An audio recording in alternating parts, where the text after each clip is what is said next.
Bonjour, bonsoir à toutes et à tous, chers investisseurs CLF, pour ce point de marché du 20 octobre 2023. Alors ça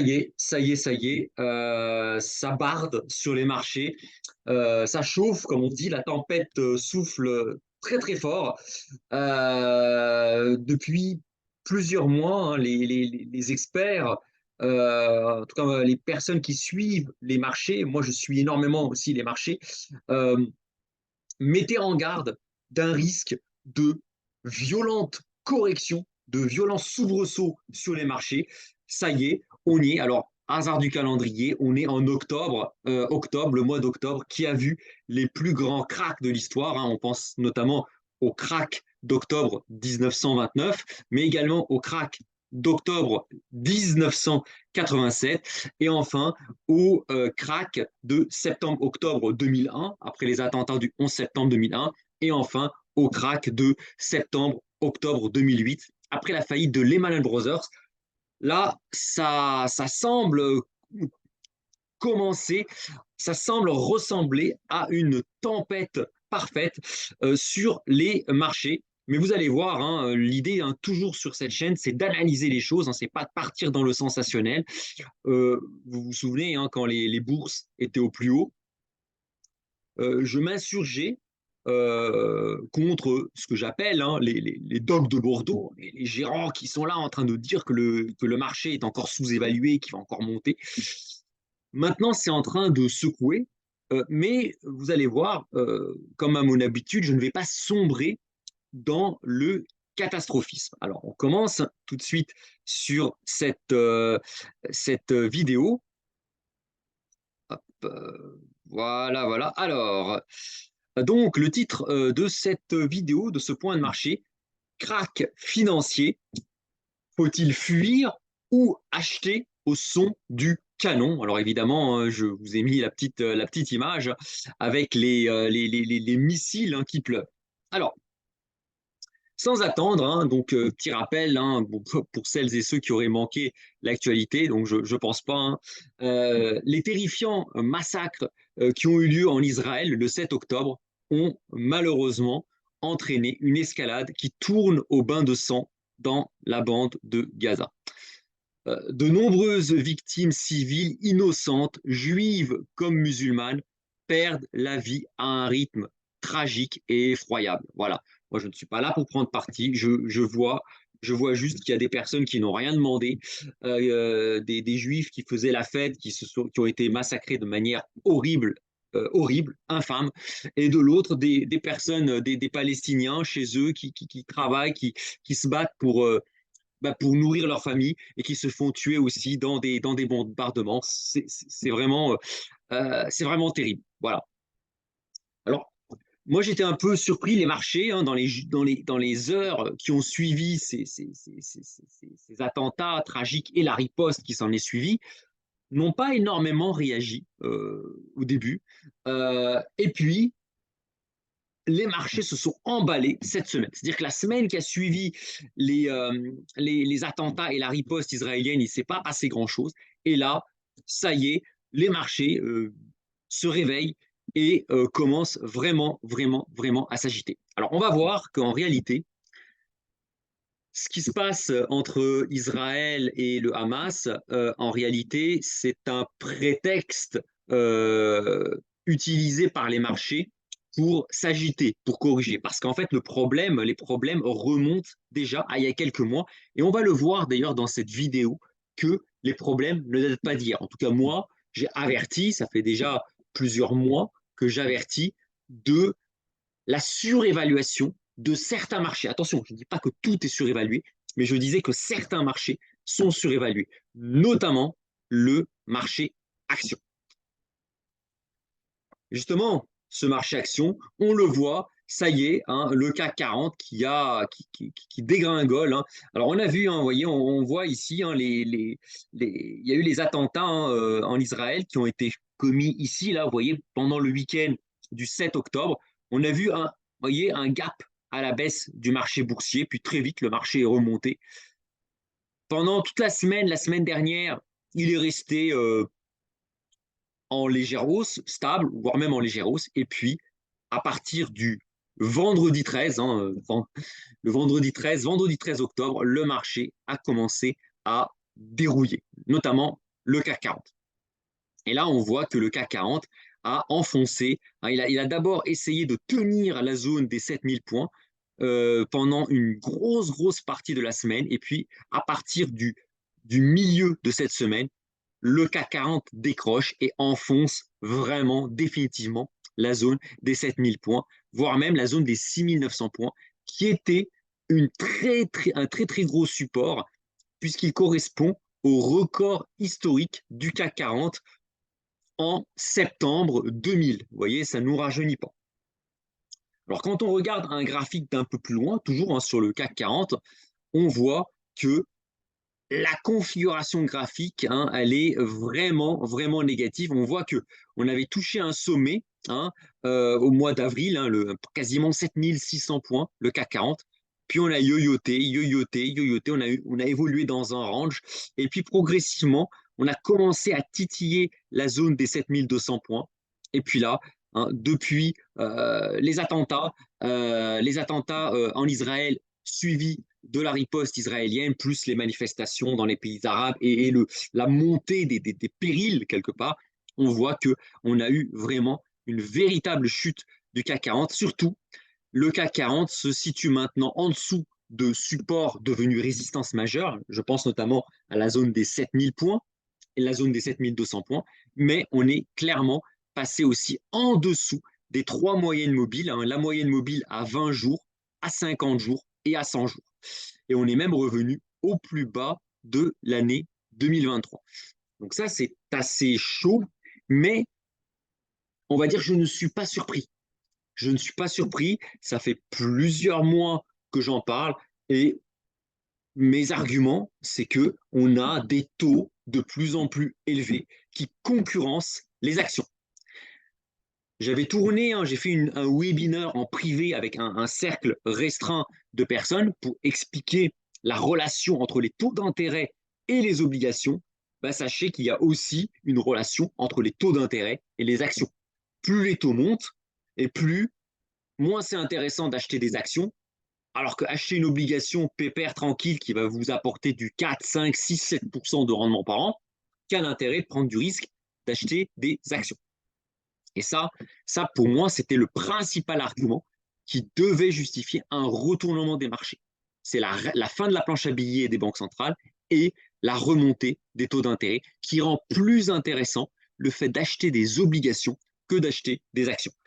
Et évidemment, malheureusement, le drame qui survient au Proche-Orient, évidemment, a servi de prétexte pour déclencher la correction. Alors, on avait déjà une baisse larvée du CAC 40 et une des composantes essentielles du CAC 40, à savoir LVMH, mais en réalité, LVMH, en fait, avait déjà commencé à baisser déjà depuis le mois d'août. C'est-à-dire qu'alors qu'on avait un CAC 40 à 7300, 7400 points, LVMH, vous voyez, LVMH est en baisse continue depuis le mois d'août. Et la baisse cumulée du titre LVMH depuis ses plus hauts atteint 26% de chute. C'est énorme, LVMH est revenu quasiment à ses plus bas de l'année 2023. Et elle est même négative sur l'ensemble de l'année 2023. Et donc, évidemment, Bernard Arnault a vu sa fortune fondre de 50 milliards d'euros en 2 mois. Même les gens de LFI, la France Insoumise, n'auraient pas rêvé mieux. Ils voulaient taxer Bernard Arnault, lui prendre peut-être, 10% de son patrimoine en impôts, donc ça aurait fait 20 milliards, il avait 200 milliards de patrimoine, il voulait lui ponctionner 10%, donc 20 milliards pour on va dire, pour financer les caisses publiques, ben, en fait, ils n'ont pas eu besoin de ça puisque le marché s'en est chargé. Le marché, en sanctionnant LVMH de 25%, a entraîné la fonte du patrimoine de Bernard Arnault de 50 milliards d'euros. Et donc, en fait, c'est aussi ce qui est à l'origine de la chute du CAC 40. Alors, il n'y a pas que, mais l'effondrement de LVMH est en train d'entraîner dans son sillage la chute du CAC 40. Et la baisse de LVMH, elle était prévisible. Hein, elle était prévisible. Si vous suivez mes vidéos, vous voyez, vous verrez que durant l'été, à la fin du printemps 2023, quand LVMH était à quasiment 900 euros l'action et que Bernard Arnault disait que acheter une action LVMH, c'est aussi acheter du luxe, c'est un luxe que d'acheter LVMH, hein, c'est une marque, et que j'entendais les analystes dire que grâce à la Chine, LVMH va faire des miracles, ben moi j'étais bouche bée. J'étais bouche bée. Ça, c'est le graphique là, que vous voyez, le graphique des actions chinoises. Et regardez, la bourse chinoise est en baisse depuis janvier 2021. Ça fait 2 ans et demi que la bourse chinoise subit un crack. Là, un véritable crack. Au plus haut, à son sommet, la bourse chinoise était à 20 500 points. Aujourd'hui, on est à 11 670 points. La bourse chinoise a perdu 45% de sa valeur en 2 ans et demi. 45% de sa valeur. Et quand on me dit que LVMH cartonne en bourse grâce au dynamisme de l'économie chinoise, moi j'étais bouche bée. Je me dis, mais c'est quoi ces analystes? si, enfin, si LVMH profite autant de la Chine, comment se fait-il que les entreprises chinoises implantées en Chine sur le marché chinois aient ce graphique pourri que l'on voit là? Donc évidemment, l'action LVMH, si sa valeur de 900 euros, l'action était liée à l'économie chinoise, honnêtement, moi je ne le vois pas sur le graphique. Donc pour moi, la bonne santé de LVMH en bourse était liée pour moi à 2 facteurs. Le premier, c'est que le luxe avait un pricing power face à l'inflation. Les analystes estimaient, les traders estimaient que même s'il y a de l'inflation, LVMH pouvait augmenter ses prix parce que de toute façon, seuls les riches achètent des marques LVMH et que de toute façon, s'il y avait 10% d'inflation, LVMH pouvait augmenter ses prix de 20% et il y aurait toujours de la demande. Pour moi, ça c'était pour moi le vrai, la vraie explication de la bonne tenue du titre LVMH. Et le deuxième point, qu'on l'aime ou qu'on l'aime pas, il faut reconnaître que Bernard Arnault dirige l'entreprise d'une main de fer. Hein, moi, je ne suis pas forcément un grand fan enfin voilà, un adorateur de Bernard Arnault, mais il faut reconnaître que il dirige son entreprise d'une main de fer. Et ses enfants, il les forme. Ça fait des années et des années, voire des décennies, qu'il forme ses enfants pour reprendre LVMH. Notamment l'aîné, Antoine Arnault, qui a eu une éducation militaire dispensée par son père et par tout un tas de personnes qui s'assurent que les enfants de Bernard Arnault seront en capacité de prendre les rênes de l'entreprise. Et ça, il faut reconnaître, c'est un élément qui rassure les investisseurs. Mais raconter, comme certains analystes le font, que c'est grâce à la Chine que LVMH justifie un cours de 900 euros l'action, ça n'avait pas de sens. On a un ralentissement de l'économie mondiale couplé à une inflation qui est tenace, qui ne veut pas baisser. Et ça, en fait, on est en train de le payer aujourd'hui.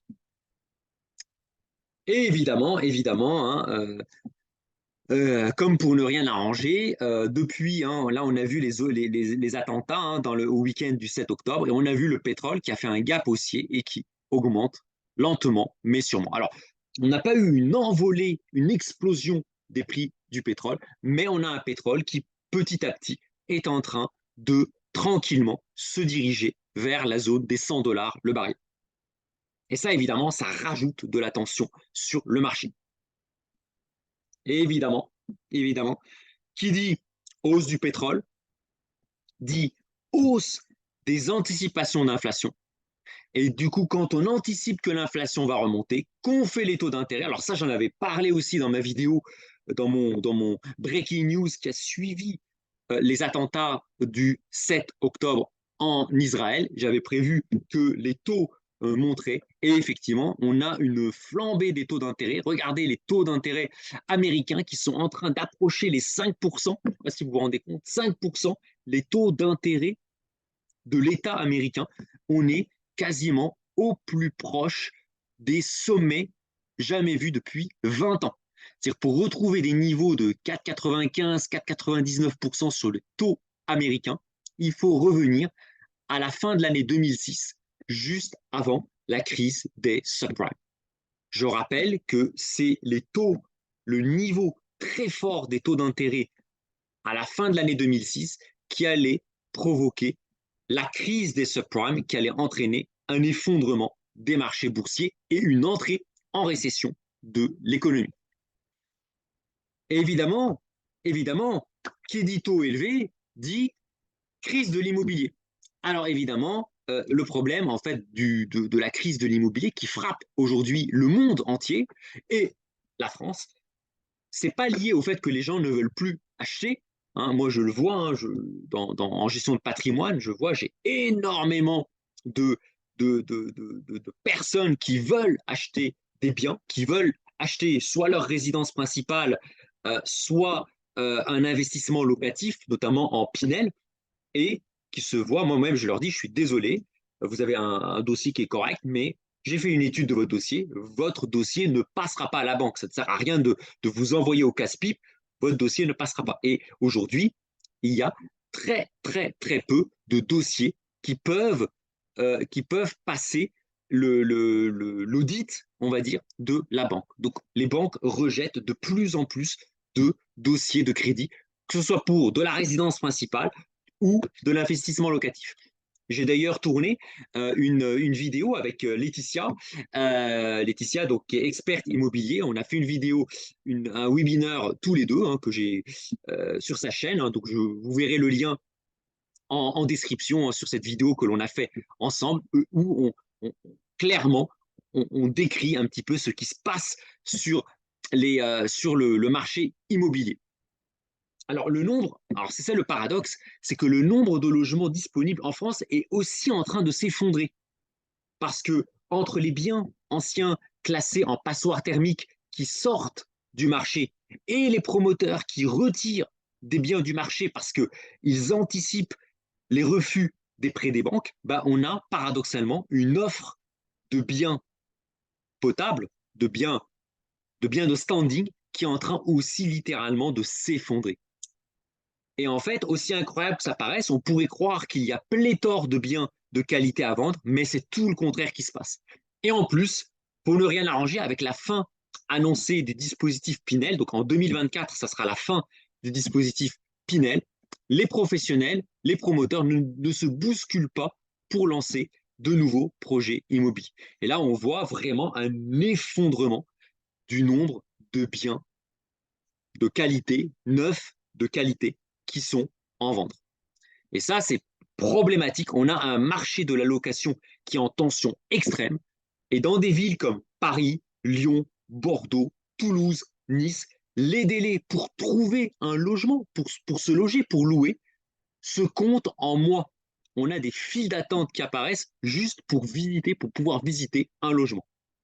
Un logement de bonne qualité. Bien sûr, si vous prenez une passoire thermique, un truc que le gouvernement va rendre inlouable, là, oui, on peut toujours trouver. Mais des logements de qualité, des logements neufs, ils sont pris d'assaut pour la location.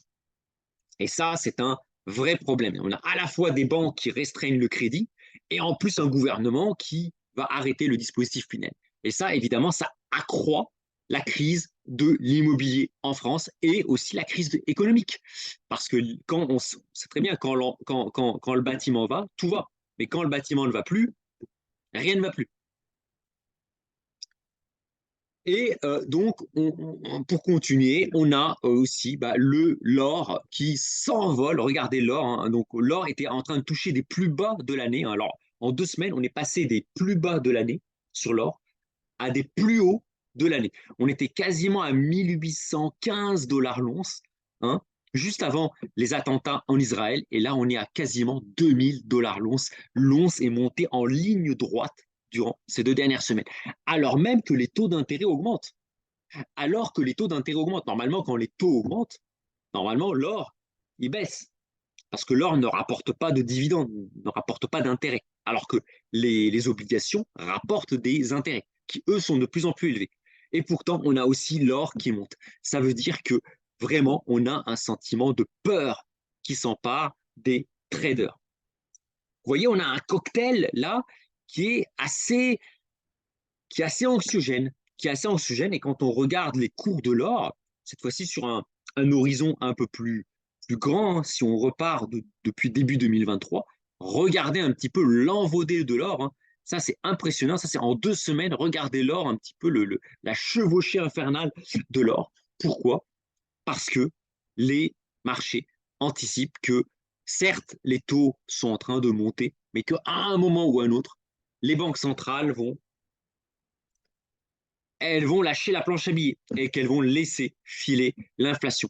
Et quand on laisse filer l'inflation, c'est la valeur de la monnaie qui s'écroule. Et si la valeur de la monnaie s'écroule, la seule chose qui reste, c'est l'or. Voilà. C'est pour ça que l'or est en train de monter, sans parler aussi de la peur panique. On voit certains articles, je pense notamment même à des articles sérieux, hein, des personnes comme Philippe Fabry ou comme Idriss Aberkam, qui sont des personnes vraiment sérieuses, qui font des vidéos de très bonne qualité. Alors, bon, moi, je suis pas, voilà, je vais pas défendre l'un ou l'autre. D'ailleurs, souvent, Idriss Aberkam et Philippe Fabry, souvent, ils ne sont pas forcément d'accord entre eux. Hein. Si vous suivez un petit peu les vidéos, parfois, il y a des critiques qui fusent l'un avec l'autre, mais tous les deux sont d'accord pour dire que on se dirige quand même vers une confrontation globale géostratégique. Alors, ils n'ont pas forcément les mêmes angles d'approche, mais beaucoup de gens sérieux pensent que on se dirige vers quelque chose d'assez costaud, on va dire. Alors, moi, quels sont mes conseils dans tout ça? Parce que c'est bien beau de dire que c'est compliqué, que ça chauffe, que les marchés sont agités, voire même qu'il y a un crack qui est en train de se faire, un crack financier. Quels sont les conseils? D'abord, ne pas sombrer dans le défaitisme. Alors, autant avant, je tapais sur les dogs de Bordeaux, hein, le CAC était à 7500 et vous avez des gérants actions de plateau qui venaient vous dire que le CAC il va aller à 10 000 à la fin de l'année. Autant ceux-là, bon, je disais, OK, voilà, ils ont des produits à vendre, donc ils sont là pour jouer du violon. Autant, je ne soutiens pas les déclinologues qui voient la fin du monde à tous les coins de rue. Hein. L'économie, c'est un cycle. Ça monte, ça descend, ça monte, ça descend. Voilà. Là, ça n'a fait que monter. Bah maintenant, voilà, il y a un coup de vent, ça secoue. C'est normal. Ça fait partie de la vie économique. Ça fait partie de la vie des marchés. Deuxième conseil, diversifiez vos investissements. Il y a de très belles enveloppes fiscales. Il n'y a pas besoin de retirer son argent de la banque et de partir avec des mallettes de billets en Suisse, je ne sais pas, au Caïman, etc. Pas besoin de faire tout ça. Hein. Il existe de très belles enveloppes fiscales, notamment les assurances-vie architecture ouverte ou les plans d'épargne retraite architecture ouverte qui offrent beaucoup de possibilités d'investissement. Hein. On peut investir dans l'or, dans les obligations datées, dans les produits structurés qui jouent la volatilité des marchés sans forcément faire des trucs très compliqués. Hein. Voilà, il y a des enveloppes fiscales qui permettent de le faire. Alors évidemment, les assurances vie et les PER à architecture ouverte ne sont pas accessibles à tout le monde. Soit il faut avoir énormément d'argent, soit on peut se faire accompagner par un expert. Ça m'amène au troisième point, troisième conseil, n'investissez pas si vous n'êtes pas un expert. Hein. Si vous n'êtes pas un expert, n'investissez pas. Faites-vous accompagner par un expert. Hein, c'est fini le temps où, alors effectivement, les événements sur les marchés intervenus cette semaine montrent que c'est fini l'époque où on achetait n'importe quelle merde et ça prenait 10% par an. Et tout le monde s'improvisait trader ou gérant. Là, on est dans un marché qui est beaucoup plus dur, qui est beaucoup plus compliqué, qui est beaucoup plus challenging. Et c'est là où il n'y a pas le choix. Soit vous voulez gérer vous-même votre argent, et là, il faut vous former, il faut passer des semaines, des mois, des années à vous former. Et oui, il n'y a pas de miracle. Hein. Si vous voulez bâtir un mur, bâtir votre maison, bah, il faut suivre une formation de maçon. Vous n'allez pas vous improviser maçon, hein. Voilà.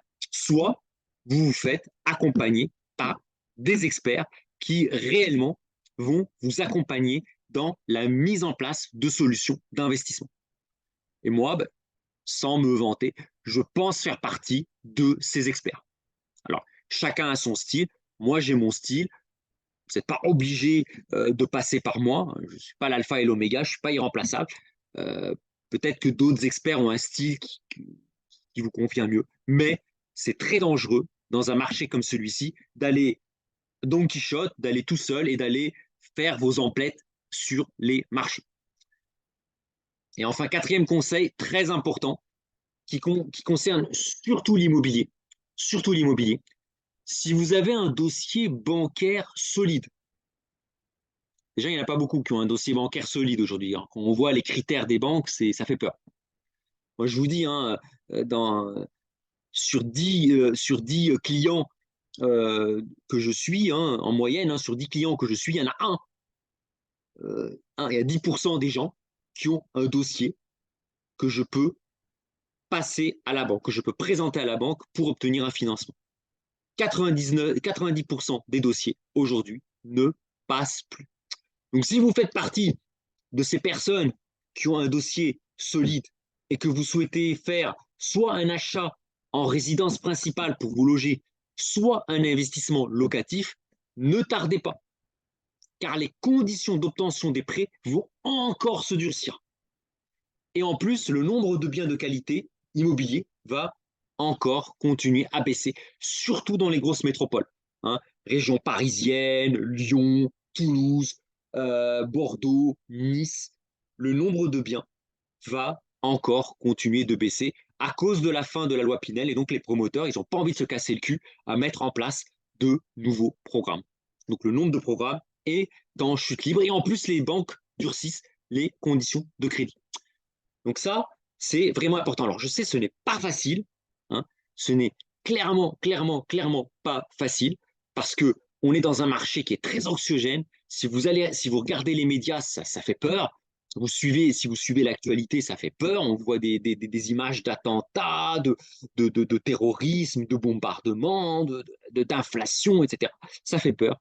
Mais sachez que c'est dans les moments les plus challenging, là où les médias vous font peur, là où on a peur de tout, c'est là qu'il faut investir. Moi, par exemple, j'ai pas peur de parler de ce que j'ai fait. J'ai acheté un bien, un bien immobilier en bien. Donc c'est l'ancêtre du Pinel, en juin 2007. On était en plein début de la crise des subprimes. La grosse crise, vous savez, la grosse crise où l'immobilier a baissé, les taux ont flambé, enfin, c'était la catastrophe. J'ai acheté à ce moment-là, au moment où personne ne voulait acheter. De toute façon, là, à l'époque, c'est pareil, hein, 90% des dossiers étaient refusés par les banques. J'ai acheté. Alors qu'en plus, j'avais un projet d'acheter ma résidence principale. J'ai foncé. Bah, je ne le regrette pas aujourd'hui. Parce que, entre-temps, ensuite, quand les taux ont baissé, j'ai renégocié mon taux d'intérêt. Donc, du coup, j'avais un crédit à 5,50%. Et à la fin, j'avais un crédit à 2%. Donc, j'ai renégocié 2 fois mon crédit. Et aujourd'hui, j'ai un bien immobilier, enfin même 2 biens, puisque j'ai aussi poussé ma compagne à faire pareil, à acheter un bien à mettre en location, aussi en 2007. Donc aujourd'hui, au moment où je vous parle, 16 ans après, on a 2 biens immobiliers achetés en 2007 sur lesquels on n'a plus de crédit. On a 2 loyers qui tombent sur lesquels on n'a plus un seul crédit. Et on a acheté au moment où tout le monde nous disait oh là là, n'y allez pas, c'est la catastrophe, les banques ne prêtent plus. Et c'était la crise des subprimes. On y a été et grand bien nous a fait. Maintenant, on n'a pas fait les cons non plus, hein.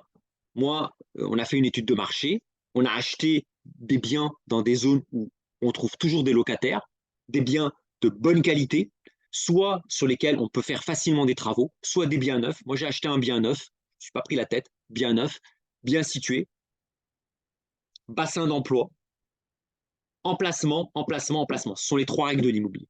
Aujourd'hui, honnêtement, je ne le regrette pas.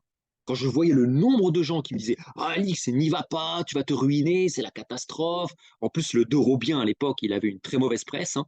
Autant le Pinel, aujourd'hui, ça va encore, mais alors le Dorobien, à l'époque, c'était... Il ne se passait pas une semaine sans que les médias vous passent à la télé des gens qui ont été ruinés en achetant des Dorobiens, des investissements Dorobiens. J'ai acheté et je n'ai aucun regret. D'ailleurs, le bien, pour rien au monde, je le vendrai. Et mon bien continue à prendre de la valeur. Hein, je l'ai mis sur meilleurs agents et mon bien, tous les mois, il prend de la valeur. Alors que pourtant, on n'arrête pas de vous parler de baisse des prix de l'immobilier. Pourquoi mon bien prend de la valeur? Hein, j'ai appelé meilleurs agents pour savoir, parce que moi-même, j'étais un petit peu surpris, alors, agréablement surpris, certes, mais surpris, parce qu'il est bien situé et il est bien noté. En termes de DPE, il est bien noté. Donc, c'est un bien qui trouvera toujours preneur en termes de locataire et qui n'aura aucun problème euh, qui ne sera jamais interdit à la location. Et très bien situé, donc qui va attirer des locataires. Voilà.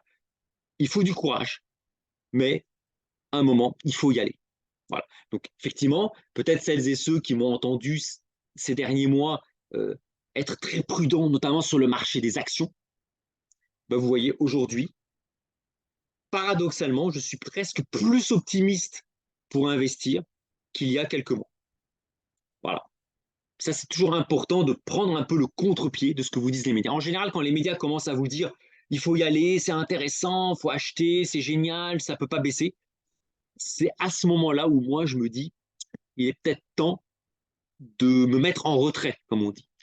Ben là, on entend tellement de choses sur l'immobilier que c'est peut-être maintenant qu'il faut y aller. En tout cas, moi, je l'ai fait en 2007. Je suis prêt à y aller aujourd'hui puisque je n'ai plus de crédit, j'ai fini de payer, sauf que bon, alors les personnes qui me connaissent, vous connaissez peut-être mes projets pour 2024-2025. Voilà.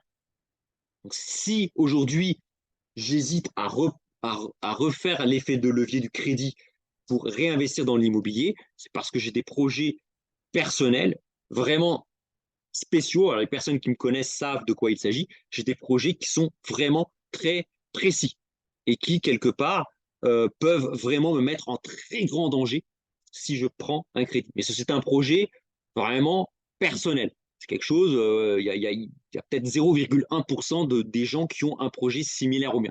Et si je n'étais pas dans cette situation euh, aujourd'hui, honnêtement, j'irais sans hésiter. Surtout sur des biens sur lesquels il n'y a pas de problème de travaux, pas tout ça. Honnêtement, j'irais sans hésiter, comme je l'ai déjà fait en 2007. Voilà. Donc, tout ça pour vous dire que c'est pas le moment d'avoir peur. C'est maintenant justement que les marchés, il y a un climat anxiogène qui est en train de se mettre en place, que vous voyez la bourse commencer à baisser. C'est maintenant qu'il faut commencer à réfléchir à investir. Il est urgent de réfléchir à investir. Et quand je dis réfléchir, c'est réfléchir activement, c'est faire des calculs. C'est pour les personnes qui sont suivies par des experts, par des conseillers en gestion de patrimoine, c'est vous appelez votre conseiller et vous lui posez des questions. C'est ça la réflexion. C'est pas je vais réfléchir, je m'en vais, je pars en vacances et puis je donne pas de nouvelles et puis je mets ça sous la table. Ça, c'est pas de la réflexion. Ça s'appelle de la procrastination. Ça, quand vous êtes dans un état d'esprit comme ça, vous serez jamais un bon investisseur. Et à 75 ans, vous serez obligé de travailler pour votre retraite parce que vous n'aurez pas de retraite. Quand je parle de réfléchir à investir, c'est réfléchir, c'est poser des questions. C'est poser des questions. Moi, quand j'ai fait ma vidéo, mon webinaire en privé avec beaucoup de personnes qui sont des clients à moi, bah, les personnes, elles vont peut-être se reconnaître, qui m'ont posé beaucoup de questions, ce sont des clients à moi. Bah, je n'ai jamais vu des gens, ça c'est des gens qui réfléchissent. C'est les personnes, elles vont peut-être se reconnaître, qui m'ont posé des questions. Ça, ce sont de vraies personnes qui réfléchissent. Parce que elles ont investi avec moi, mais elles ont passé des semaines à me bombarder de questions avant d'investir. Et c'est bravo à elles. C'est ça l'investissement. C'est pas on investit sans rien comprendre, on investit sans réfléchir, ni on réfléchit, mais en fait on fait rien, on pose pas de questions, on pose pas de questions. Alors on pose des questions en fait pour plus pour trouver des prétextes pour ne pas investir. Ça, c'est pas de la réflexion, ça s'appelle de la procrastination. Et ça, malheureusement, bah, ceux qui procrastinent, bah, ce sont ceux qu'on retrouvera à 75 ans, qui seront obligés de travailler à 75 ans parce qu'il n'y aura pas de retraite pour ces personnes-là. Voilà. Donc, urgent de réfléchir. Et réfléchir, c'est poser des questions. Quelqu'un qui me dit qu'il réfléchit mais qui pose aucune question, pour moi, c'est pas de la réflexion. Ça, voilà, c'est de la masturbation intellectuelle. Voilà. Et enfin, je termine cette vidéo euh, pour celles et ceux qui, malheureusement, et il y en a beaucoup, hein, 90% des gens avec qui je discute sont dans ce cas-là. Aujourd'hui, hein, ça peut peut-être changer, ne peuvent plus emprunter pour faire un investissement locatif. Je vous invite à consulter cette vidéo que j'ai co-animée donc avec Laetitia, experte en immobilier, hein, quelqu'un qui est vraiment très professionnel, hein, que vous pouvez contacter si vous avez un projet d'achat immobilier, surtout en résidence principale. Bah voilà, donc ça c'est le lien, hein, vous pouvez cliquer sur ce lien, je vais le mettre aussi à la description. Donc la vidéo c'est que faire, votre crédit est refusé, quelles alternatives possibles? Voilà. Parce que moi, je m'adresse aussi à ceux et celles qui, malheureusement, c'est déjà trop tard. Elles ont déjà un refus de crédit. Que faire? Comment agir? Voilà. Donc ça, c'est pour l'investissement locatif. La vidéo, hein, le webinaire que j'ai fait avec Laetitia, c'est uniquement pour faire de l'investissement locatif. Maintenant, pour celles et ceux qui veulent acheter leur résidence principale, là, malheureusement, il est vraiment trop tard. Ça m'embête de vous dire, il est vraiment trop tard. Ou alors, vous devez accepter d'acheter un bien beaucoup plus petit par rapport à vos attentes, ou alors excentré par rapport au centre-ville. Malheureusement, pour la résidence principale, on va dire, c'est déjà trop tard. Voilà, c'est déjà trop tard. Ou alors, vous allez voir votre patron, vous essayez d'avoir une grosse augmentation de salaire pour regagner du pouvoir d'achat immobilier. Mais malheureusement, pour la résidence principale, il n'y a pas beaucoup de solutions. Pour le locatif, il peut y avoir une solution. J'en parle dans cette vidéo parce que si je devais en reparler là, on est parti pour 1 heure de vidéo. J'en parle dans cette vidéo et je vous invite à aller la consulter. Voilà un petit peu ce que j'avais à vous dire. Donc c'était quand même voilà on vit des moments durs, durs sur le plan humain parce qu'il y a quand même des morts. Voilà, c'est pas juste voilà la bourse qui monte qui descend. C'est assez tragique ce qui se passe. Moi je connais, hein, je suis originaire du Moyen-Orient, du Proche-Orient. Je sais à quel point les haines, les tensions, les passions qu'il y a entre les 3 grandes religions monothéistes qui sont concentrées en si peu de géographie. Hein, comme disait Charles Sana, beaucoup d'histoire pour très peu de géographie. Et c'est vrai, je suis originaire de cette région. Entre les chrétiens, les juifs, les musulmans, c'est compliqué. Il y a aussi 2000 ans d'histoire, hein, ne l'oublions pas, plus de 2000 ans d'histoire. Donc c'est dur, il y a des morts, c'est très très dur. Les victimes israéliennes qui n'ont rien demandé, les morts palestiniens, gazaouis qui n'ont rien demandé non plus. C'est tragique ce qui se passe. Je ne suis pas de parti pris, mais c'est très dur. Mais sachez que pour les investisseurs, là on enlève l'aspect humain, pour les investisseurs, il peut y avoir aujourd'hui, il va peut-être commencer à y avoir aujourd'hui des opportunités à tirer. En tout cas, sur l'or, par exemple, moi, je parlais hein, il y a quelques semaines que l'or pouvait être intéressant. Les personnes qui me suivent, que je conseille, je disais, l'or, c'est intéressant. Aujourd'hui, peut-être un peu moins. On est à 2000 $ l'once, un peu moins. Mais vous voyez, mais d'autres actifs commencent à devenir intéressants, vraiment intéressants. L'obligataire, les marchés obligataires, les produits structurés pour jouer la volatilité, et l'immobilier. Et voilà, et ça tourne, et ça tourne. Voilà ce que j'ai à vous dire. Donc, en tout cas, bah, je vous souhaite une bonne fin de journée, un bon week-end, de bonnes vacances en fonction du moment où vous verrez cette vidéo. Bah, moi, en tout cas, portez-vous bien, prenez bien soin de vous et de vos proches. Et moi, je vous dis à bientôt. Au revoir tout le monde. Salut.